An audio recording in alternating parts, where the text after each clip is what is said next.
Richard Sherman so much. The Falcons should have won. They could have gotten that touchdown. That was a pass interference. Why didn't the refs call that? We could have been 5-1. I hate Richard Sherman.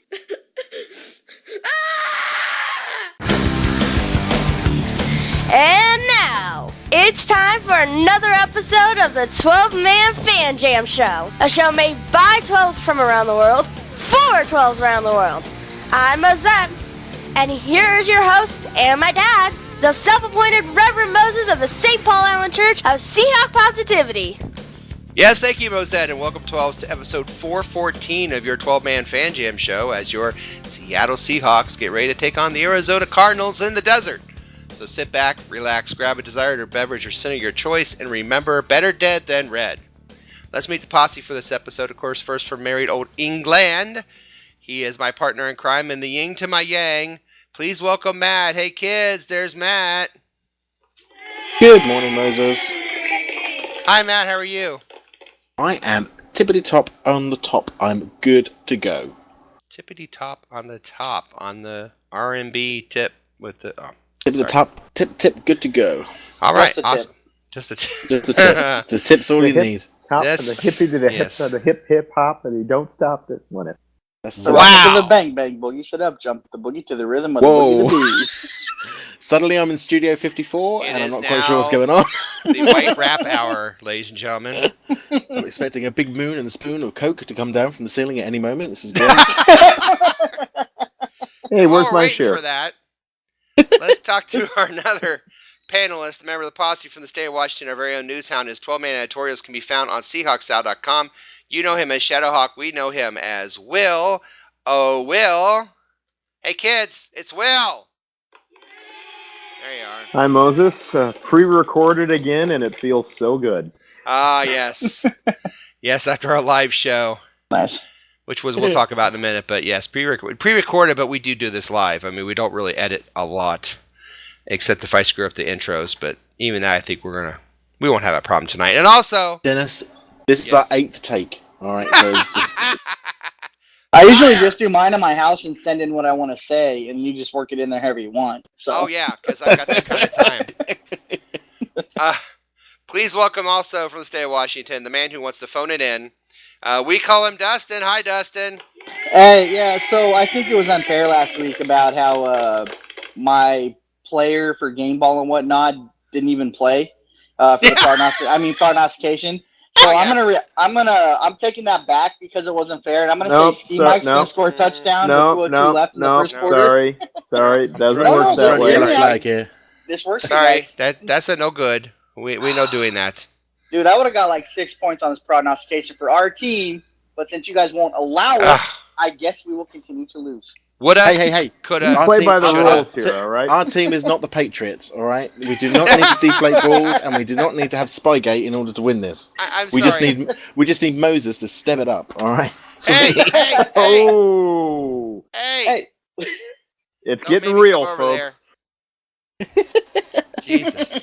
Show's already getting rowdy. All right. Well, let's get to that show, by the way. It has run like a real NFL football game. 4 quarters and halftime. First quarter will be Will with the news. Second quarter, the Seahawk Falcons recap, a special caption, that picture, and a look at how we fared in the predictions that Dustin's already complaining about. At halftime, the Bex Seahawk themed play-along game on the internet's 12-man Fan Jam Show halftime trivia. Matt looks to keep his title after last week's amazing win we'll talk about. Yeah, whatever. Where Will was one off if you didn't see it yet.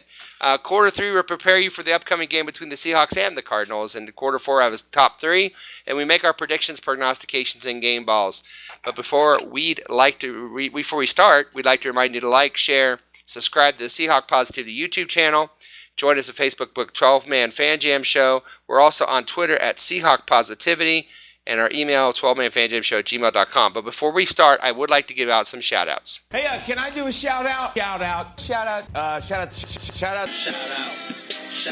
Shout-outs that are kind of personal, a couple of them. First, as some of you know, Little Mo and I spent a week in Seattle, and we got back 2 days ago. Went to the Falcons game, had a great time. And every time we go out, we see so many people, and I can't list them here. They know who they are. And all of them are here on this very posse broadcast as well. Everyone who visited, who helped Little Mo and I during the past week in Seattle, everything from... I think, Matt, are you blowing your nose? What the hell was that? I think that was Matt saying, well, not everybody was there. No, okay, Matt wasn't there, but he did go to the live show. He did. In I didn't spirit. say a bloody word. I'm getting in trouble. I didn't say anything. It's like you were blowing your nose there in a minute. Anyway, Like. for everyone who we saw, who stopped to see us, give us hugs, say hi, the people who actually drove us around town, drove us places, spent dinner with us, spent time watching football or just talking and reacquainting with old friends. That's what the trip is all about, and I want to thank each and every one of you, but I know I'll forget somebody, so I will be thanking you if I haven't already. It's coming around. Thank you all very much for another wonderful trip for my son and I in Seattle, plus a win. And the second one, second shout out real quick, to those who came to our meetup on Saturday before the game in the midst of Windstorm 2016. It was rough. We should have shirts made. Bunch of wind and anyway.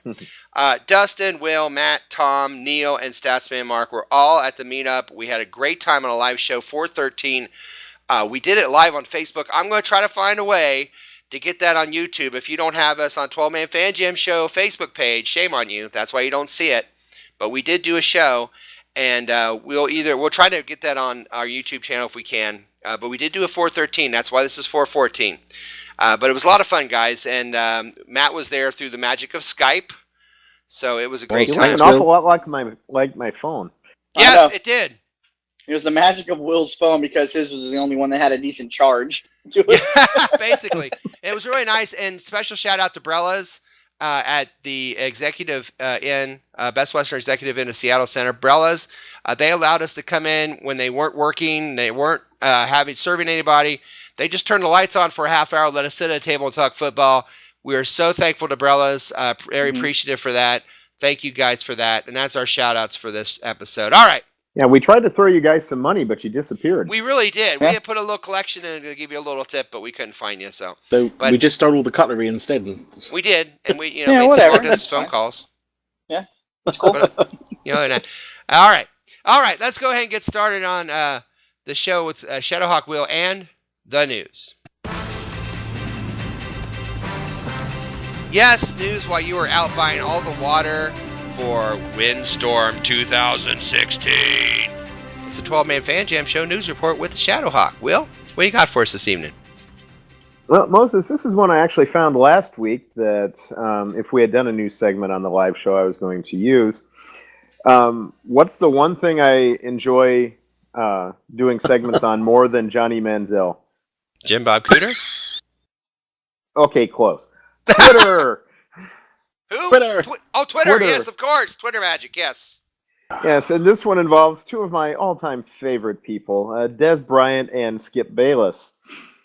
Wow. Mr. Bayless, who was justifiably fired from ESPN and inexplicably hired by Fox Sports 1, suggested a week ago Wednesday that the Cowboys were better off, quote, without the old Des, who thought the team revolved around him. Oh, boy. Des Bryant responded on Twitter saying, quote, "Thank you, bro. Never thought that once. Always dreaming of a family feel, and we have it. Skip is not a Cowboy fan. Hashtag bandwagon." Bayless decided to respond. "Hey, Des Bryant, now I'm a bandwagon Cowboy fan? Yep, guess I have been since the first Cowboy game I attended as a fan, November 5th, 1961. Des Bryant, however, had a good comeback to that. He found one of Bayless's own tweets from 2009 that said, I quote, "For the record, I am not a Cowboys fan." Oh, that's so, beautiful. Game, set, and match to Des.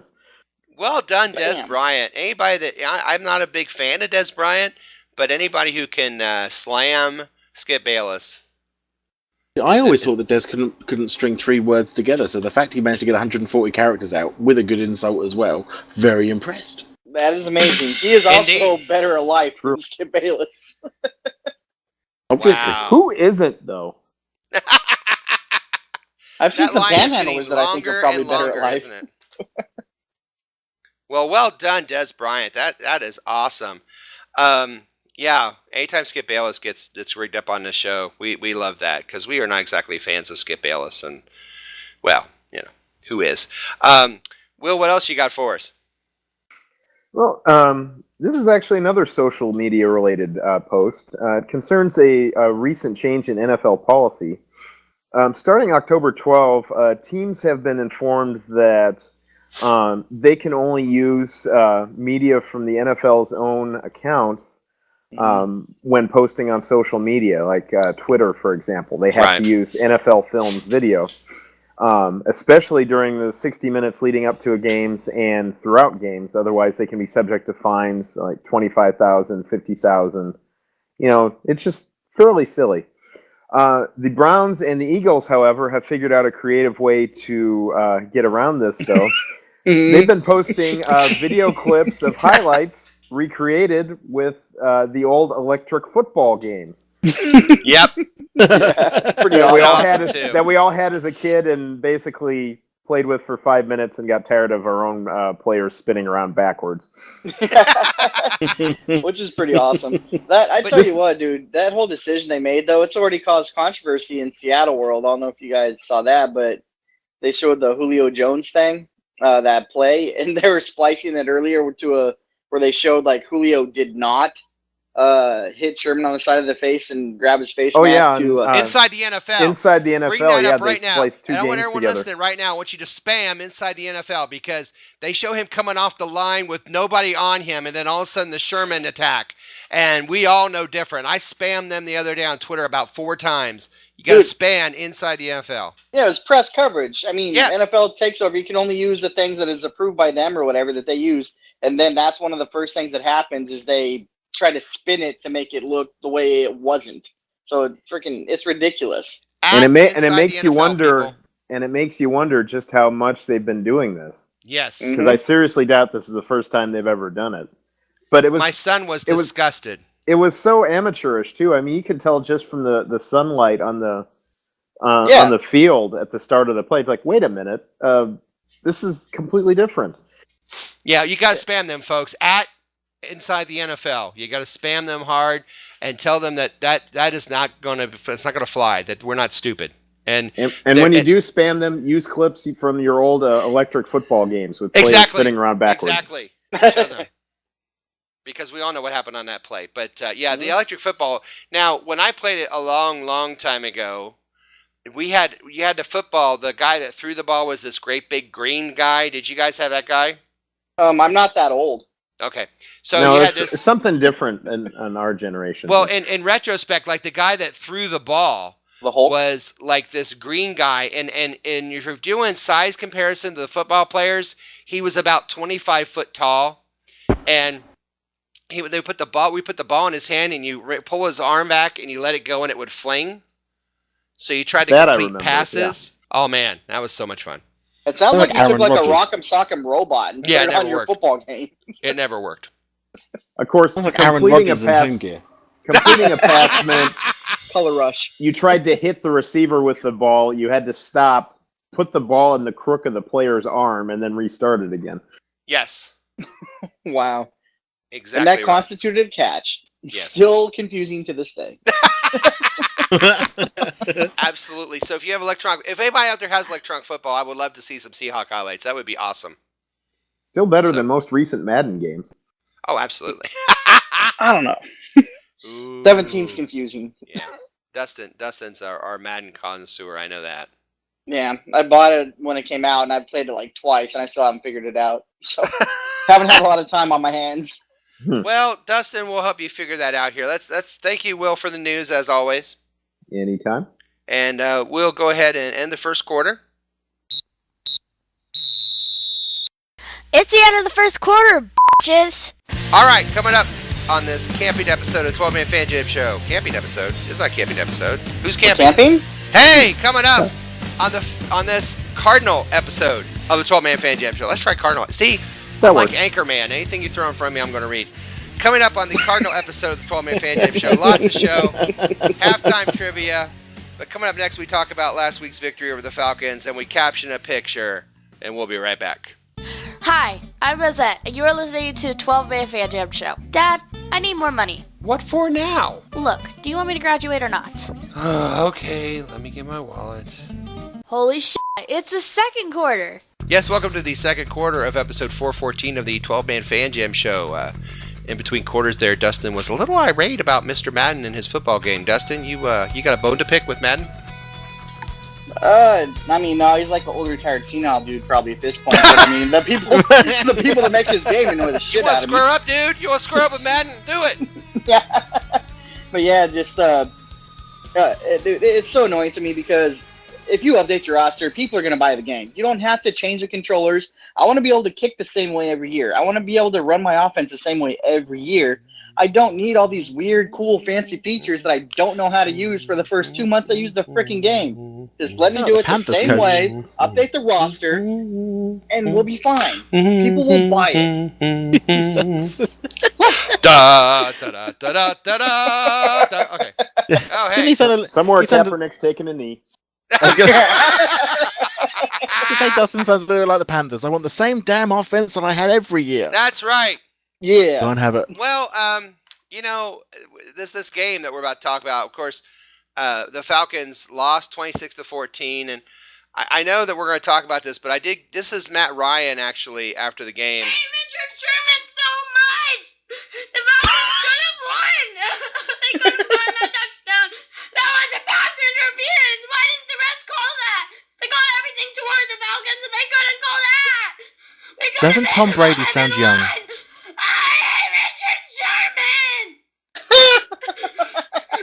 Sounds like a fan. That's my favorite part is the scream at the end. And that was what we opened our show with, by the way. Matt Ryan, ladies and gentlemen. So, offensively, this game, Dustin, 26 points, a missed field goal and missed extra points. So, really, you're looking at 30. What were your thoughts about this game offensively for the Seahawks? I thought it was kind of weird. It was kind of a mixed bag because you're looking at 27 rushes for 72 yards. That's not good. Well, we scored 3 touchdowns rushing. Russell Wilson throws for, 250-something yards, 261 yards. Doesn't throw any touchdowns. The offense had the potential to put up 30, but they had a blocked point after attempt and a missed field goal. I mean, they put the points up, enough points to where we should have won the game easily. But it was kind of one of those weird games where you look at it on paper, what happened, and it just doesn't make a lot of sense to me. But, I mean, I thought they did pretty well. I mean, obviously they ran the ball decently in spots, which has kind of been the norm this year. Russell did his thing. He looked better. Russell looked better. He was able to run, which was nice. He didn't run for a huge amount or anything, but he ran for his first down of the year, and then he had a couple other plays where he ran around and still looking good in the pocket. I was a little surprised we didn't see that much of Doug Baldwin, but at the same time, happy to see we kept going back to Jimmy. So it's kind of it was weird. It was a weird game to me. It was enjoyable, but it was weird. You know what I mean? Yeah. I love the fact they kept going back to Jimmy. I think, 6 receptions for 89 yards or something like that. So I think that's going to be a mainstay in this offense, Will, isn't it? It's sure looking that way. I mean, he's not only going to Jimmy when he's open, he's going to Jimmy when no one else is. It's like he's not only the primary weapon at this point, he's Russell Wilson's safety valve. Yep. It's kind of sad when, Russell... I'm going to say it because we're 12. When Russell goes to his Jimmy, but Matt. Oh, you like it, you know it. He always connects with we didn't Jimmy. run the ball well, but I thought we threw the ball well. I 26 points, really 30 if that extra point, that field goal go through. What are your thoughts on the offense, real quick? I think the offense, they seem to fire reasonably well, actually. It wasn't the offense I had a problem with. It was the defense in the third quarter, and we could get to that in a second. But no, I think as far as the offense is concerned, they turned up, they got the points on the board, and they won the game. Well done. I think that's what we needed them to do. I agree. One more thing I forgot to mention. 0 turnovers, which was huge. Yes, which was nice. Yep. Yeah, massive. Yeah. Now, Will, defensively, you take away that 21-point quarter, and it's a 26-3 game, but we can't do that. So what are your thoughts defensively? I think I know where we're going to go here, but go ahead. Well, the whole first half, I'm thinking, this is the best defense I've seen since 2013. Yes, agreed. I mean, it looked like something out of the best of our Super Bowl year. I believe 89 total yards at halftime. Mm-hmm. Yeah. Then the second half kicks off, and all of a sudden it's 2009, and I'm watching Jim Mora butcher this team again. That's not a good thing. Yeah, I mean, you had the 2 blown calls on the touchdowns, but even before that, we had the Falcons pinned on their own 2-yard line, and they marched it down the field like nobody's business. So it was a 15-minute long epic brain fart on the part of our entire defense. Absolutely, the blown it's a really plays, long fart. Yes, it was, but the blown plays really speak to just how narrow the margin is between a great defense and a lousy one. And give the Falcons credit because they knew that. They exploited that. I don't know, man. How can you give him credit for throwing to the guy that has nobody around him for 15 yards? But they got to call that play, Dustin. They got to call that play, and he's got to be there. I suppose, man. I don't know. I have a hard time giving somebody credit when there's nobody anywhere in his range. I mean, I'm giving him credit because they made that call, and they knew they weren't exploit anywhere. They were probably going to have to jump on 33. And let's face it, I don't know for 100% sure. None of us will ever know 100% sure, but it sure looks to me like 33 was the issue in those 2 blown calls. And if that's the case, that's what you hit. And as an offensive coordinator at halftime, we say, look, we're not getting anywhere with 10 of these guys. And this other guy, he's kind of in there just because of injury. We got to try to pick on him and try to force the issue around him. And I think that's what they did. I don't know. I still maintain we got badly outcoached in that quarter. Yeah. Because Quinn and the Atlanta offense, they were coming out with all these formations. They were moving guys around. They were putting their guys in a position to succeed. And we just couldn't figure out what the hell we were doing. Mm-hmm. Yeah, and I don't know. I mean, here's the thing that kind of bugged me about it a little bit. To me, it was just bad communication, blown plays, which is, if you take advantage of those, good on you. I mean, it's like when somebody jumps off sides and you have a free play and you make it happen. Well, I mean, yeah, you took advantage of a play. That's what you're supposed to do. Nice job. But the problem was, if it was really like a thing where the Falcons were doing some weird stuff and McCray couldn't figure it out, and that's what was causing the problem. Mm-hmm. Deshaun Shedd, I feel like they ought to move Deshaun Shedd to safety because he can play that. Take McCray out of the game. It's not like they can't bench him. Take McCray out, throw Shedd at safety, which he has done several times, and then put Jeremy Lane out at corner. They could have made that adjustment, taking McCray out of it, and then see where it went from there. They didn't feel like they needed to do that. They just felt like they had to talk about what they were doing. You know what I mean? I'm giving Atlanta some credit here because that's a pretty darn good offensive football team. I mean, that might be right now the hottest offense in football. I don't think there's any question about it. Well, and Kelsey McCray is not a bad player. We saw a fair amount of him last year, and we've seen him some this year. So, bad game, sure. Part of that goes to the opponent. I have to agree with Will here, I think, because if they hadn't scored 21 points, whatever it was in that third quarter, if they'd only done it once, they'd only taken the opportunity once, and I would agree with Dustin that but where we were outcoached is that we didn't adjust to what we were seeing on the field, because get away with it once, fair enough. Get away with it twice, then we've got a problem. Get away with it 3 times, and we've got some serious issues going on here. Yeah, this is and for the whole of that quarter. And I mean, you've got Richard Sherman losing his rag on the sideline and going off on a rant, which seemed to actually do more good than harm. But I think more good it's than not harm a great on thing that. to see. Absolutely. Yeah, but it's still not a great thing to witness, to see a player just lose his pieces on the sidelines. Never. I will say on a positive note, it was good to see Earl Thomas suddenly becoming active in the game. I can actually say his name was mentioned, which is an upgrade from previous weeks. It was by far his best game of the year. Absolutely. The hits he was making, separating people from the ball, and the interception he had, that dude was on it on Absolutely Sunday. Absolutely agree. Okay, last question on the game, and we're going to put it to bed. We're not going to talk about the controversial last play. That's been talked to death. You want to talk about that, you go talk to somebody else. We're not even going into that play. Here's the question I want to ask, and I'll start with Matt, and I'll just real quick, guys. Matt, are we going to see them again in the playoffs? Yes, probably. Okay. Will? Yes, because nobody else is winning that division. Good point. Dustin? I say no.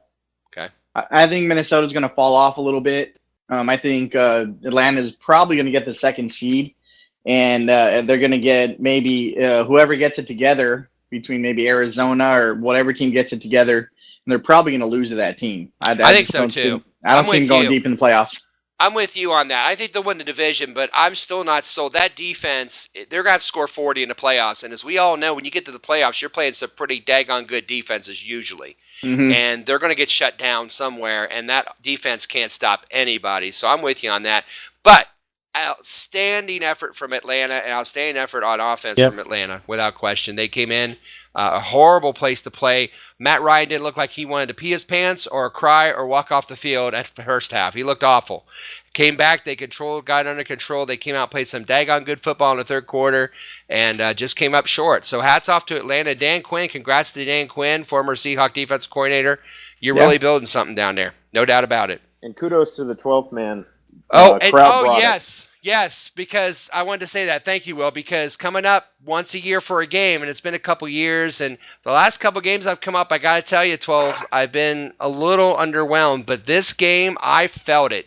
It was loud in there, and I could not have been prouder of the 12th man in that game. Thank you, Will, for bringing that up. It was awesome.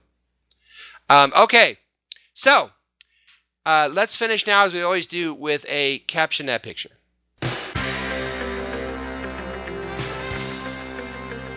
Yes, caption that picture. We take a picture from last week's game, and this picture is rather bizarre. It's a young boy looking down, apparently, in his raincoat. He's got that big Seahawk hat, and it kind of looks like it's his face. So we will caption this picture. Will, caption that picture. Live from Mike Pascal's Strip Game Buzz, it's Buzz! Oh, Nice! It's a good one. Well done. Shout out to Mike Pascal. I agree.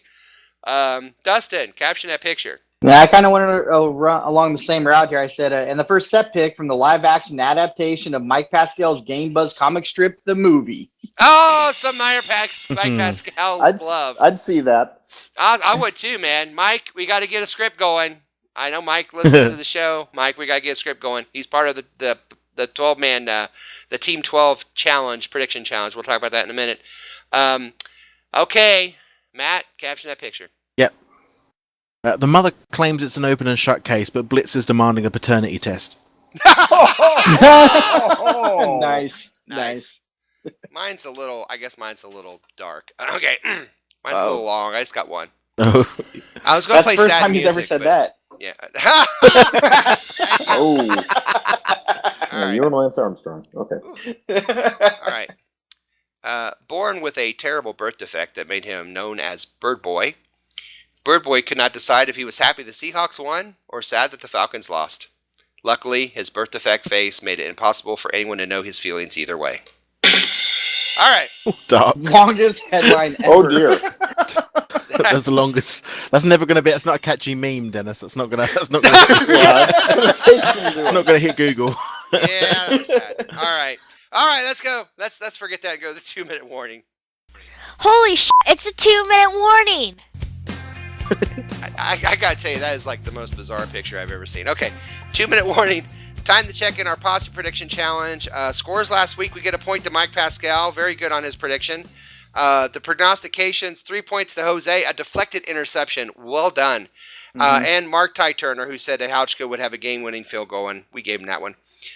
Game ball, I'm giving it to Matt, Will, Statsman, Mark for 2 points. I think it was Michael, and Wagner had 14 tackles, so I got to give it to Wagner. The over-under, they were over, so everyone got it except for Tom and Mark Ty Turner, meaning the scores this week, Jose 5, Matt 4, Will 4, Statsman, Mark 4, Mike Pascal, Mark Turner at 3, Moses, Dustin, and Little Mo at 2. Individual scores through 5 games look like this. Jose still at top at 24, Little Mo at 21, Dustin at 20, Mark Ty Turner at 18, Tom at 16, Mike Pascal at 13, and then the rest. Will and Matt 13, Statsman, Mark at 12, and me at 6. Meaning the team score. Now, here's the team score, 92-64, guys, but we are cutting the gap. It was over 30 points last week. Now it's 28. So we're getting there. We're cutting the gap. Do we have Do we have enough games in this season to take 2 points off? I believe we do. I guess we'll find out. But before we do that, let's go to halftime. Holy shit, it's halftime! Coming up, so much more show. Will the Seahawks win Sunday? Can the Cardinals get back in the Wild West race? Wild West Waste? What's the wow? Can the Cardinals get back into the race for the division? And where did all my money go? All these answers and more just around the corner. But first, another edition of 12-Man Fan Jam Show Halftime Trivia. Coming up next!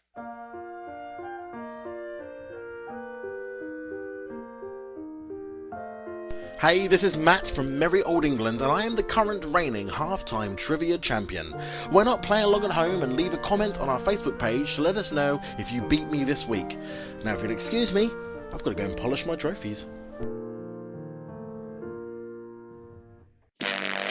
Yes, it's halftime, and welcome to another fun-filled edition of the best play-along Seahawk-themed trivia game show on the internet. It's time for 12-Man Fan Jam Show Halftime Trivia. And here's your host, the self-appointed Reverend Moses of the St. Paul Island Church of Seahawk Positivity. Ah, yes, thank you, me, and welcome to another edition of 12-Man Fan Jam Show Halftime Trivia Of the world. The trivia game that tests the knowledge of both our posse and our listeners. Our contestants are the posse themselves, Will, Matt, and Dustin, and here are the rules. So here's how the trivia game works. There'll be 2 rounds of questions. Each contestant answers 1 question each round. If they get it correct, they get 1 point. After 2 rounds of questions, there'll be a final trivia question worth 2 points.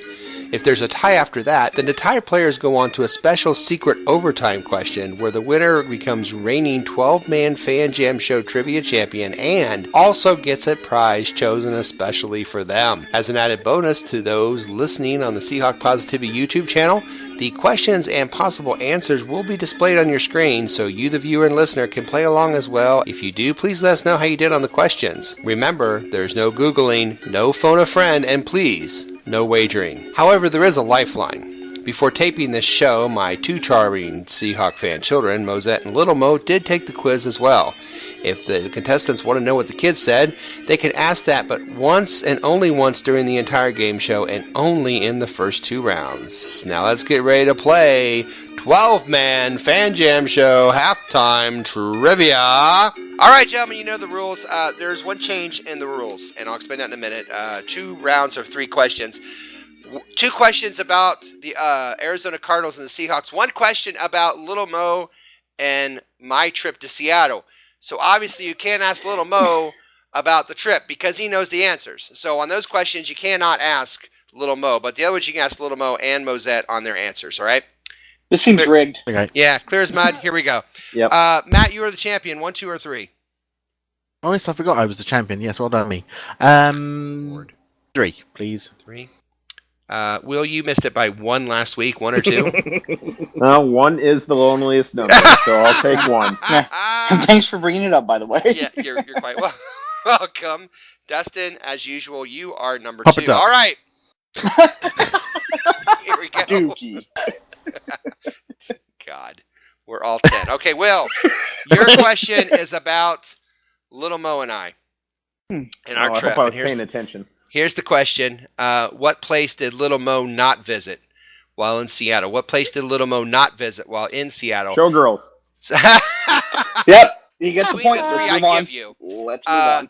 Snoqualmie Falls, the Seattle Aquarium, or the Seattle Great Wheel. Which one did he not visit? And there's some Morgan!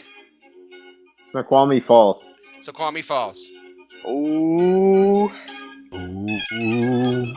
What the hell? We got a ghost? What the hell? No, was I'm calling BS because I think that's where he was when we were filming our live show, if I'm not mistaken. that? Snoqualmie Falls. I just took you. All right, hang out here and watch the water. I'll be back in 3 hours.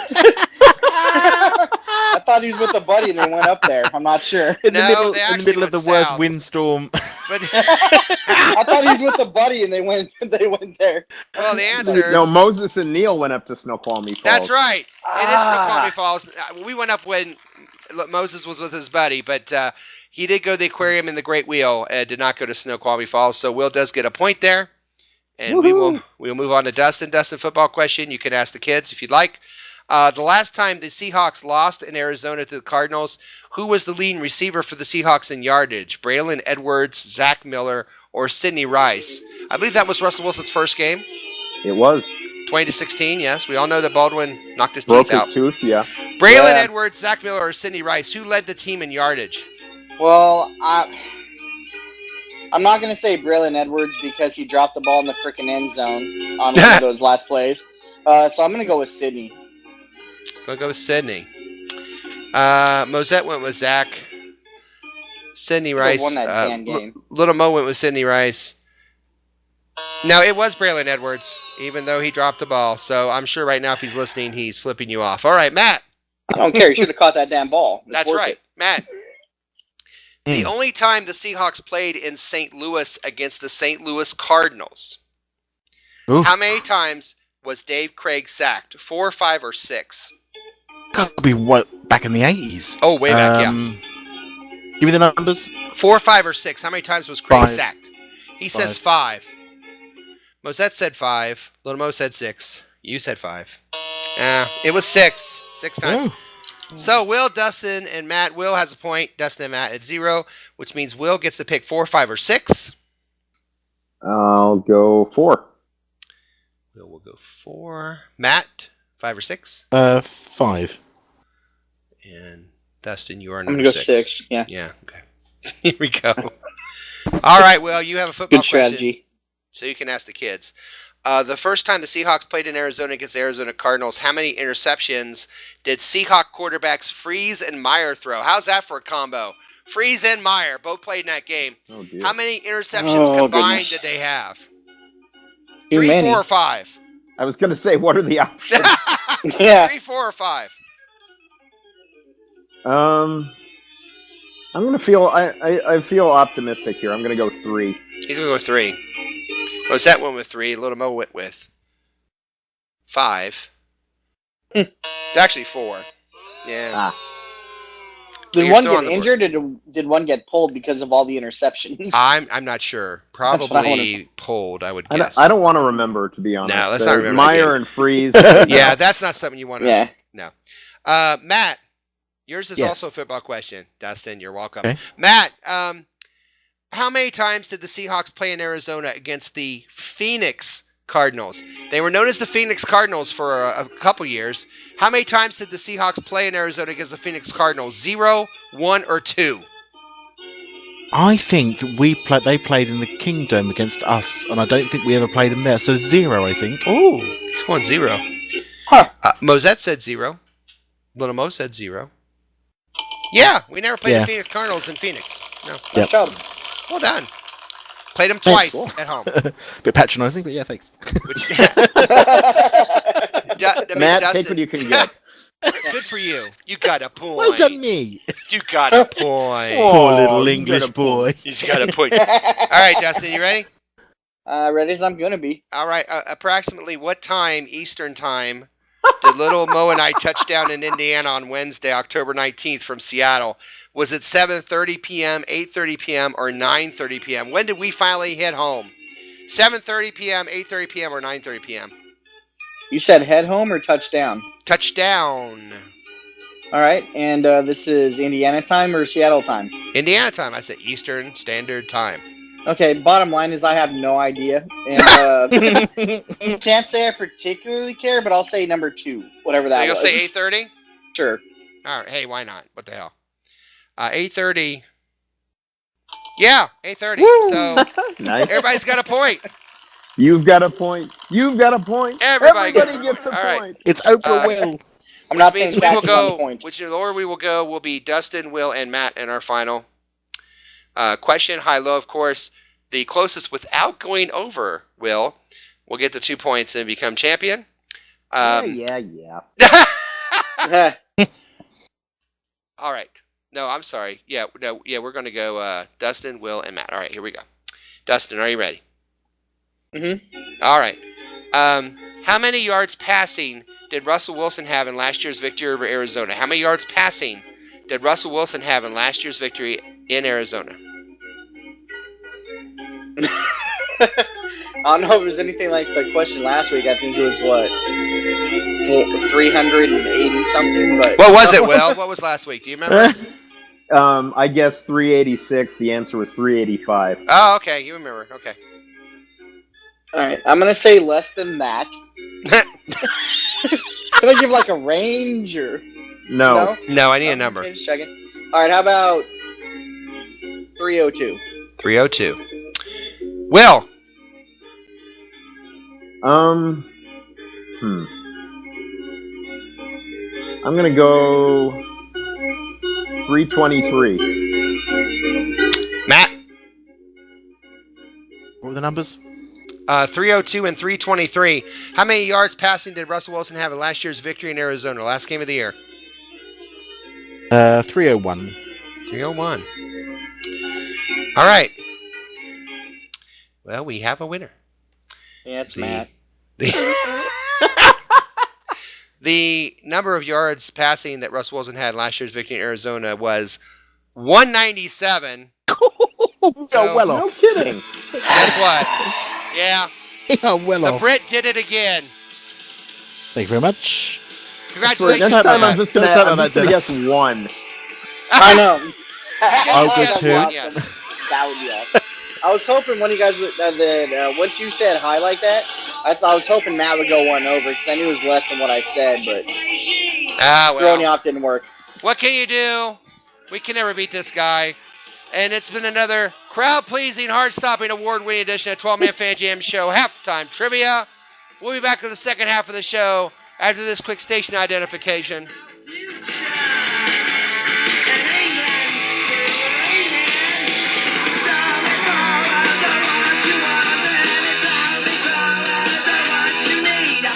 You're listening to the 12-Man Fan Jam Show on the Seahawk Positivity YouTube channel.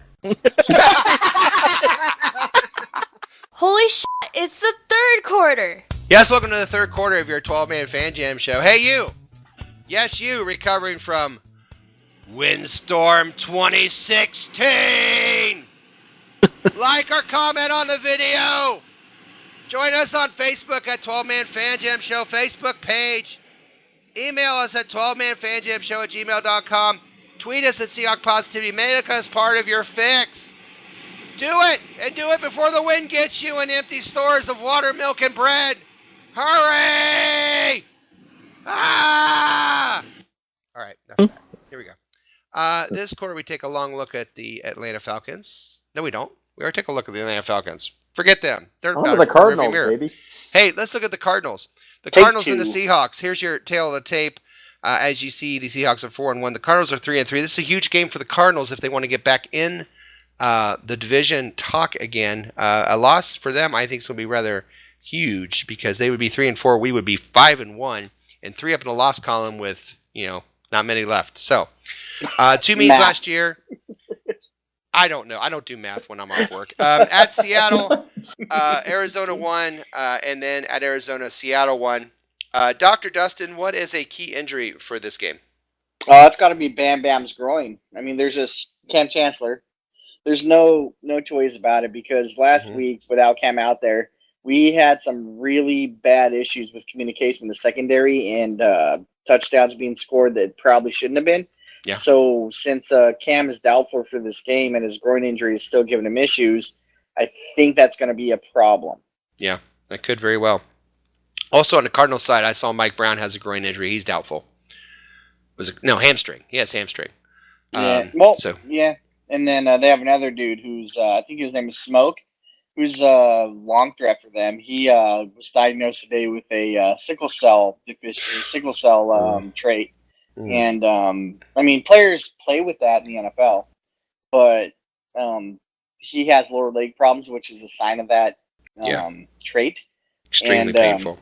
Yeah, exactly. And they know what it is now. They can diagnose it. They can work it. But yeah, he's going to be hurting too. Yeah. Get well, all right. man. Next week. Yeah.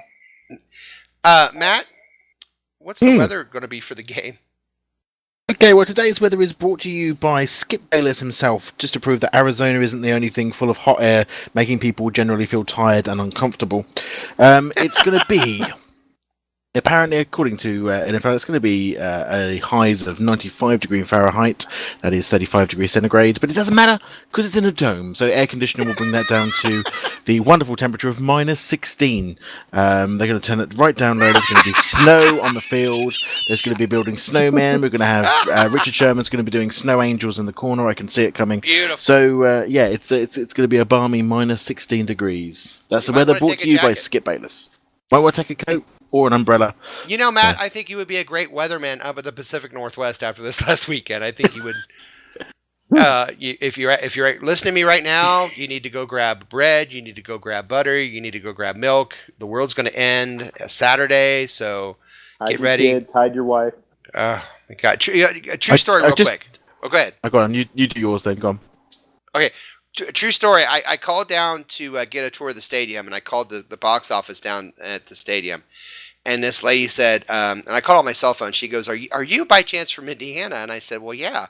I said, "How'd you know?" She said, "Well, the 317 area code." She said, "I grew up in Indianapolis. I just moved out here 5 years ago." I said, "Oh my God, small world." And so she said, "This whole storm thing is ridiculous." And we both started laughing. And I said, "I know. Like, we dodged tornadoes and hailstorms. We just had a hailstorm the other night." And I said, this is like wind and rain. She said, "I know." She said, "I went to the store and there was no water." And I'm like, why are people buying water? What is wrong with these people? So the Hoosiers had a couple laughs there, but we're laughing now. Fair enough. Water tastes good. That's why we buy it. Go back and play your It cures hangovers. So Matt, what were you going to say? I was just going to say, did you see the weather forecast in Florida when they were talking about Hurricane Matthew? And there was this weather forecaster who was like, "You're all going to die." Oh, yeah. Wow. He was so over the top with it all. It's like, if you don't get out now, you're all dead. I was like, wow, that's a bold prediction there, Mr. Weatherman. A bit extreme. A little bit. It was pretty funny. And then downgraded to tropical storm. It's just simple. Yeah, downgraded. You're only partially going to die. Yeah. Although I will admit this now, Neil and Statsman Mark and I were eating at a restaurant that night, and all of a sudden Statsman Mark looked up and he said, "Holy cow." And we looked over, we just saw this wall of water going sideways right by the store. And I'm like, oh, crap. I was making fun of it all weekend, and now it's going to say, yeah, well, the heck with you, Moses. And this wall of water for like 5 minutes, and then it stopped. We're like about a minute or two, and then it stopped. But for a brief second, I thought, oh, no, I've been making fun of this, and it's going to really be bad. But that was pretty crazy. This is a huge wall of water. Speaking of huge wall of waters, hey, Will. Not quite sure how to take that, but okay. I'm trying. The Seahawks are going to win this game if what, Will? How are the Seahawks going to win this game? They're going to win this game if they can make Carson Palmer's life miserable. Yeah.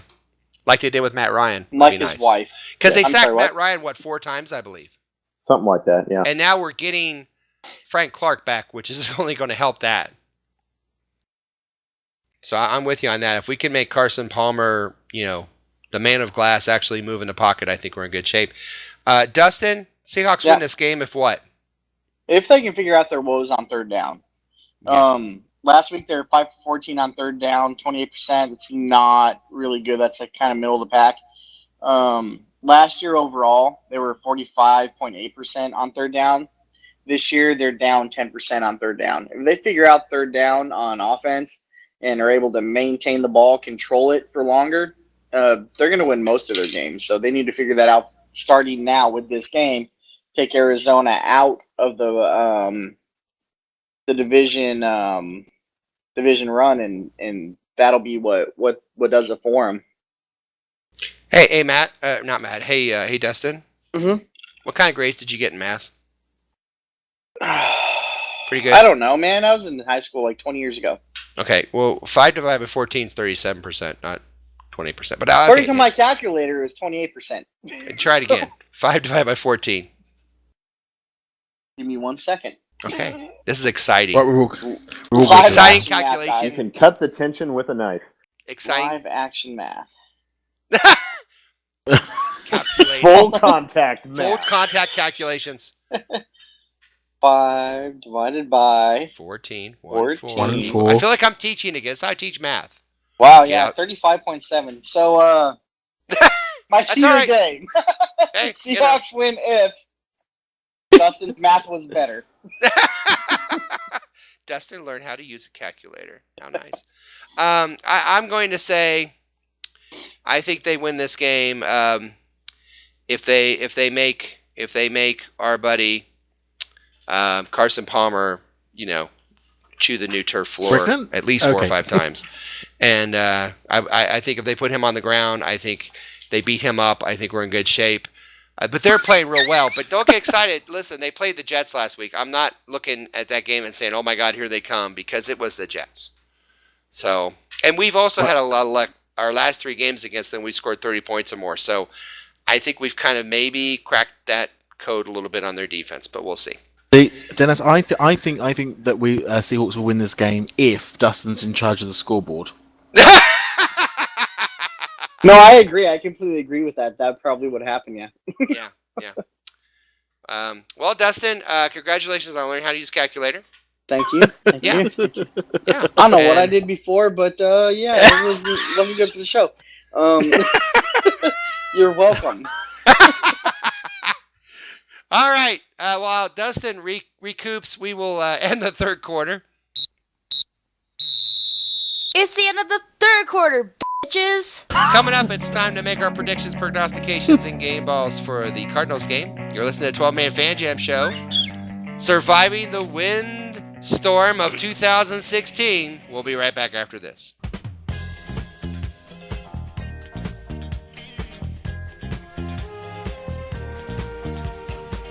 Hello, everybody. This is Statsman Mark. And when I'm not listening to Charo's greatest hits on 8-track tape, I'm listening to the 12-Man Fan Jam Show. And now the 12-Man Fan Jam Show proudly presents another installment of Statsman Mark's Remark. Hey, everybody. This is the Statsman with his remark, singular, for this week. You see, I was late doing the show because after the game last week, I was stuck in several dispensaries and just went on and on and on, and never mind. So, the Arizona Cardinals, division game, big game, conference game, of course, too. And you know what? To win in Arizona, which we've done the last 2 years, would really help solidify our place in the division and being the leader at the moment. And I think we are going to do it a third year. I see this 27-24 Seahawks. I believe that Christy Michael will have 120 yards rushing minimum and 1 rushing touchdown. But the game ball goes to the kid, that magical kid. No, not that one. Tyler Lockett, who will, yes, return another punt or kick for a TD in Arizona. And there are my remarks. Holy shit, it's the fourth quarter. Yes, it's time for the fourth and final quarter of this really episode did of the 12th-Man Fan Jam Show. That's just for Matt, because next week's our special Halloween episode. He can't wait for, I know.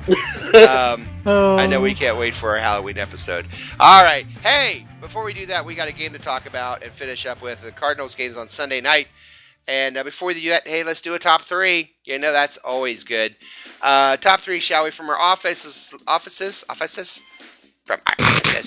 From our offices located in the desert wind comes the top 3 reasons why Bruce Arians wears a Kangol on the sidelines. That's the name of that stupid-ass hat he wears. It's called a Kangol. Now, you learned something tonight. Yeah, I did not know that. I thought it was like a reverse I beret. did not know that. It's called a Kangol. I actually did know that. He looks like a moron in it, but we're going to move on. The 3 reasons why Bruce Arians wears that Kangol on the sidelines. And he's given reasons, but these are the real reasons. Number 3, he likes to paint happy trees in the locker room at halftime. Number 2, his second job is chauffeur for owner Bill Bidwell after games. And the number 1 reason why he wears a Kangol on the sidelines, it hides his terrible I Love Justin Bieber tattoo, which he did on his bald spot on the top of his head. So,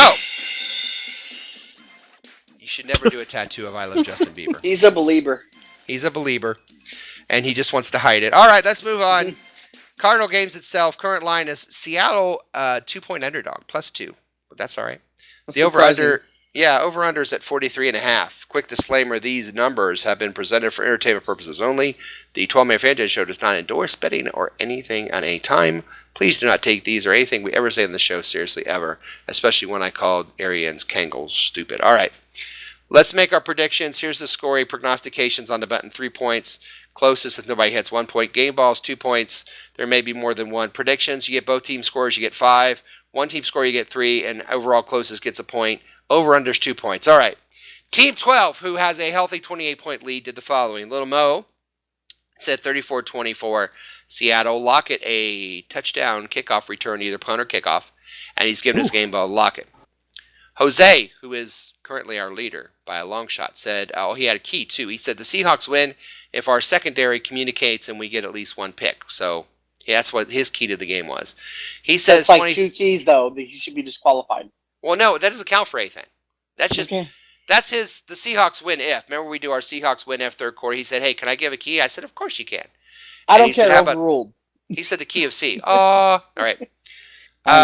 Here are his predictions, though. Score 27-13. His prognostication is a pissed-off Sherman gets an interception. So, and then his game ball goes to Jimmy Graham. Tom, 31-21 Seahawks. C-Mike over 100 yards. Game ball to C-Mike. Mike Pascal, 27-23 Seattle. Prognostication, Palmer sacked more times than Russell Wilson. Game ball to Doug Baldwin. Mark Ty Turner said this week is a tough call, but the Hawks have a good chance since I won't be anywhere near the stadium in Arizona. Apparently he's gone to Arizona the last couple times, has not worked out. Last year, he must not have gone. He says 31-17 Seahawks. Russell Wilson will have 4 touchdowns and get the game ball. I said to Mark Ty Turner, we broke Little Mo's curse last week, so it's time to break your curse. Get your butt to a ball game, and they're going to win. But he is coming up in Seattle at Christmas time, so we'll be sure to see him break his curse. And now we go to, of course, Team Posse with their picks, and we will start it off with Statsman Mark, as you heard at the start of the quarter. 27-24 Seattle. Prognostication, Michael will get 120 yards rushing, and his game ball will go to the kid. No, not that kid, but Lockett. All right. Matt. Hi, Matt. Hi. What you got for me? I've got a score of Seattle 28, Cardinals 14. Okay. I have really been struggling on who to give my ball to be fair on this. It's been honestly, I've had it in one hand and I've moved it to the other hand. And I just can't quite decide. It sounds like he's on The Bachelor. Because the thing is, I couldn't work out whether I was going to give it to an offense or whether I wanted to give something to the D. So, oh my Lord! So I think I'm going to have to go with. I think I'm going to go with D. So I tell you what, I'll give my game ball to Earl Thomas. Okay. And I think he's going to get 2 picks. Is that your prognostication? Yep. You know, that reminded me. Neil was on our show last week, and he's not a member of either side. And he made a really nice prediction. We didn't really mention that, but he said 27-13. He gave his game ball to Earl Thomas. He would have got it because I think Earl Thomas deserved a game ball last week. Right. But he also said, it was funny, he said a 45-yard run by Russell. And I think it was in the fourth quarter when it was like 3rd down at the 47. And he turned to me and he goes, now's the time for that run. Nice. It was good to see Neil again. I hadn't seen him in a couple years. Oh, so I know. That was pretty awesome. He's a nice dude. Like my him. brother. He is my brother from another. I have so many brothers up there. It's crazy. Dustin, what do you got for us? I'm going to say 27-10 Seahawks. Woo. Yeah. I don't fear the Cardinal, that's for sure. Yeah, it's a 5-inch Finch. Why would you? Yeah, why not? Yeah exactly. I'm going to stick with my prognostication from last week and say CJ Procise will get his first NFL touchdown. I like it. And game ball's got to go to Russell because I know he's going to torch him. All right. Will, it was great seeing you last week. It was great seeing you too, Dustin, by the way. I didn't bring that up. Yeah, thanks. But, Dustin, great seeing Little you. Mo, it's good to see you too, Little Mo. Will, always a pleasure. What do you got for us, sir? Well, Dennis, 3 years ago, we traveled to Arizona and scored 34 points. Yep. 2 years ago, we traveled to Arizona and scored 35 points. Last year, we went to Arizona and scored 36 points. I love it. So I'm a man of tradition. I think Seattle is going to score 37 points and win 37-21. Nice. everybody is oohing and awing over Cardinals running back David Johnson, and justifiably so. So my prognostication is we're going to shut his ass down. He's going to get 50 yards or less. And my game ball is going to Jimmy Graham. Nah, very Jimmy. nice. Jimmy! He's Jimmy. Jimmy can jump. All right, my turn. Well, the Seahawks seem to always find a way to crack that supposed tough Cardinal defense, as Will mentioned. But last 3 games in a row, 35, 32, and 36 points. And I see this happening again. I should say the Seahawks are going to run over them and their 17th ranked run defense, but I think the key to this game is going to be the passing game of the Seahawks. Watch the Seahawks dissect the no-fly zone as Jimmy Graham, my game ball, exploits the weak spots. Watch our defense sack Carson Palmer no less than 4 times. That's my prognostication. And watch the Seahawks spank the Desert Birds by a score of Seahawks 34, Cardinals 21. All right. Well, gentlemen, it looks like time to bring another wonderful and amazing 12-man Fan Jam show to a sad close. We're so glad you decided to waste some time with us. We certainly hope you laughed a little and maybe you learned a little something along the way. Oh, what did we learn this evening? Well, we learned you don't mess with Dez on Twitter. We learned that Dustin is annoyed at Madden. Russell likes changes. Yes, we learned Russell likes to go to his Jimmy. We learned that Matt can't decide who to give his ball to, and Dustin learned how to use a calculator. And we also learned that you need to spam inside the NFL on Twitter as much as possible. So, on behalf of my partner in crime, Matt, our news hound, Shadowhawk Will, Statsman Mark, Dustin as the Beaver, Roger Goodell, Mosette, Little Mo, Larry Sanders, Buddy Hackett, Sheila McRae, Art Carney. Good night, everybody. Go Hawks. Go Hawks. Go Hawks. All right. That Johnson thing was a good call last year at 11 carries, 23 yards. Johnson thing's always a good call, Matt. Back to you. I'll let Matt answer that one.